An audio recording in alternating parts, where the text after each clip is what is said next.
নমস্কার। ধন্যবাদ। আপনারা পল্লী বিদ্যুৎ সমিতির প্রায় ৮০টি পল্লী বিদ্যুৎ সমিতির কর্মকর্তা কর্মচারীদের এই আন্দোলন বেশ অনেকদিন ধরেই চলছে আমরা জানি, এবং এই 10 দিন ধরে তো আপনারা এখানে আছেন। আন্দোলন তো আরো অনেক আগে,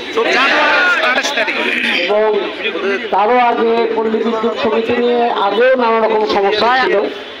আমার মনে আছে কানসাটে একটা বড় ঘটনা ঘটেছিল, সেখানে আমরা গিয়েছিলাম এবং সেখানে গণতদন্ত কমিশনও হয়েছিল, তার থেকেও কিছু সুপারিশ ছিল।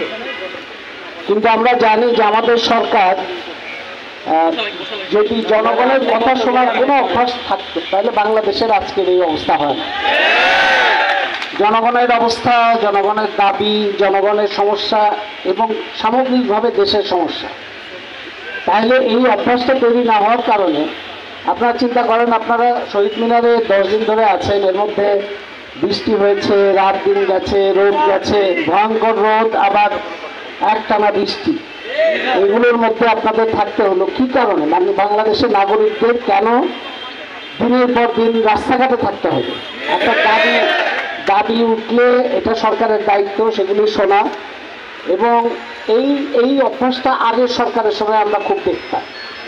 মাসের পর মাস আছে রাস্তায়, শিক্ষকদের দেখেছি প্রেস ক্লাবে গণ অনশন করছেন, এবং আপনাদের দাবিও সেই সময় ছিল। এখন সরকারের ধরন যে যারা কাজ করে, প্রকৃত কাজ করে, তাদের দাবি দেওয়া না শোনার একটা প্রবণতা আমরা সরকারের সঙ্গে সবসময় শুনবে না।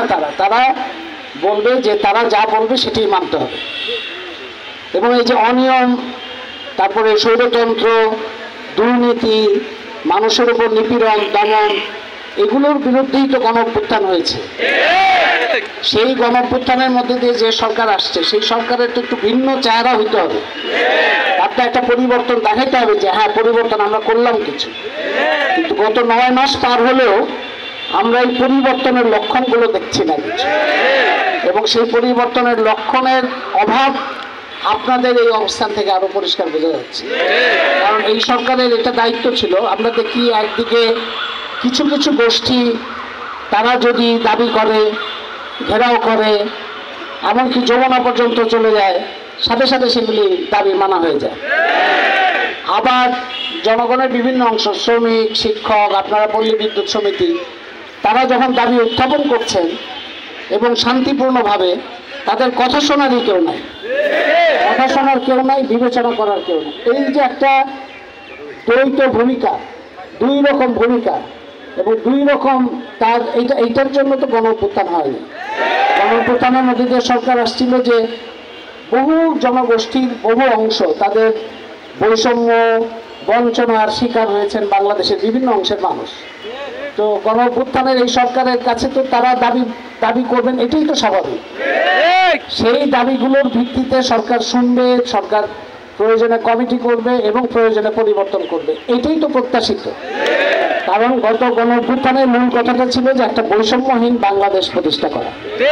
তো বৈষম্যহীন বাংলাদেশ প্রতিষ্ঠা করলে পল্লী বিদ্যুৎ সমিতির সাথে এই যে বিশাল জনগোষ্ঠী, এবং তারা সেবা দিচ্ছেন বাংলাদেশের সংখ্যাগরিষ্ঠ মানুষকে, পল্লী অঞ্চলের সংখ্যাগরিষ্ঠ মানুষ তো পল্লী বিদ্যুৎ সমিতির উপরে নির্ভর করে, তো শহরগুলোর উপর না। সেই জনগোষ্ঠী যাতে একটা নিয়মতান্ত্রিকভাবে তাদের কাজ করতে পারেন, জীবনযাপন করতে পারেন সুস্থভাবে, নিরাপদে, সেটাই তো সরকারের দায়িত্ব। সরকারের তো সেটাই দায়িত্ব ছিল, কিন্তু সেইটা কেন সরকারের নিজের বিবেচনা তো নাই। জনগণ যখন দাবি তুলছে, পল্লী বিদ্যুৎ সমিতি যখন এসে দাবিটা করছে, সাথে সাথেই তো তাদের বসে এটার ফয়সালা করার কথা। এখন পর্যন্ত যে ফয়সালা হয় নাই সেটা খুবই উদ্বেগের, এবং এটা আমি নিন্দা জানাই যে এখন পর্যন্ত। আর আপনারা পল্লী বিদ্যুৎ সমিতির যে 7 দফা দাবি, সেই 7 দফা দাবি আমি এটা আগের থেকেই শুনেছি। মুশাহিদা সুলতানা, ডক্টর মুশাহিদা সুলতানা এগুলো নিয়ে লিখেছেন আগের থেকে। আমরা সর্বজন কথা নামে একটা পত্রিকা বের করি, সেখানে আপনাদের আন্দোলনের যে টাইম লাইন, কবে থেকে আন্দোলন শুরু হয়েছে, কিভাবে হচ্ছে, সেগুলো নিয়ে আমরা লিখেছি। আমরা সরকারকেও জানানোর চেষ্টা করেছি যে এটা আওয়ামী দোসর, ফ্যাসিবাদের দোসর, এই সমস্ত ফালতু কথাবার্তা বলে ট্যাগ দিয়ে প্রকৃত আন্দোলনকারীদের, প্রকৃত যারা বঞ্চিত তাদেরকে আরো বঞ্চিত করা, এটা কোনোভাবেই গ্রহণযোগ্য না। কারণ ঐতিহাসিক একটা ধারাবাহিকতা আছে, তারা আন্দোলন করছেন সেই আওয়ামী লীগ সরকারের সময় থেকে, এবং আওয়ামী লীগ সরকারের সময় অনেক নিপীড়ন, নির্যাতন, বৈষম্যের শিকার হয়েছেন। তাদেরকে আবার আওয়ামী দোষর বললে তো হবে না। তাদেরকে আওয়ামী দোষর বলে তাদেরকে আবার বঞ্চিত করা, কিংবা কর্তৃত্ববাদী লোকজনের কথা শুনে তাদেরকে আরো বিপদের মধ্যে ফেলা, তাদেরকে ছাঁটাই করা, তাদেরকে বদলি করা, তাদের উপর একটা জুলুম চালানো, এটা কোনোভাবেই গ্রহণযোগ্য না, কোনোভাবেই। সেই জন্য আমি আপনাদের এই যে 7 দফা দাবি, এর প্রতি পূর্ণ সংহতি জানাচ্ছি, সমর্থন জানাচ্ছি, এবং আশা করি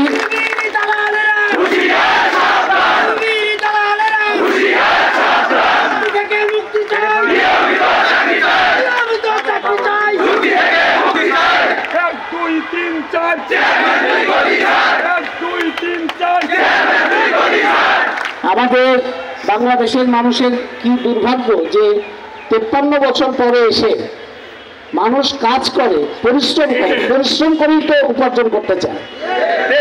আপনারা তো পরিশ্রমই করছেন, সেই পরিশ্রমটা একটা নিয়মিত পদ্ধতির মধ্যে নিয়ে আসা, নিয়মিতকরণ করা, একটা তার নিরাপদ একটা কর্মসংস্থানের ব্যবস্থা করা, বেকারের সংখ্যা, এটা তো সাধারণ একটা দাবি। এবং 53 বছর পরে মানুষকে নিরাপদ কর্মসংস্থানের দাবি জানাতে হয়, এটাই তো দুর্ভাগ্যজনক। এই সরকারের তো এটাই পরিবর্তন করার কথা, যে মানুষের যে কাজের দাবি, কাজ করে মানুষ জীবনযাপন করতে চায়, তো মানুষকে লুট করতে চায়, যারা লুট করতে চায়, যারা চুরি করতে চায়, দুর্নীতি করতে চায়, তাদেরই বরঞ্চ নিরাপত্তা বেশি।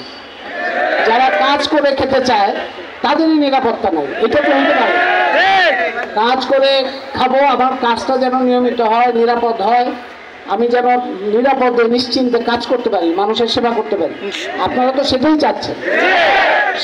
সেই দাবিটা পূরণ করা তো আমরা এদিকে দেখি ব্যাংক লুট যারা করেছে, যারা বড় বড় আকারে দুর্নীতি করেছে, বড় বড় চাঁদাবাজি এখনো চলছে, এবং তারাই বরঞ্চ নিরাপদে আছে এখন পর্যন্ত।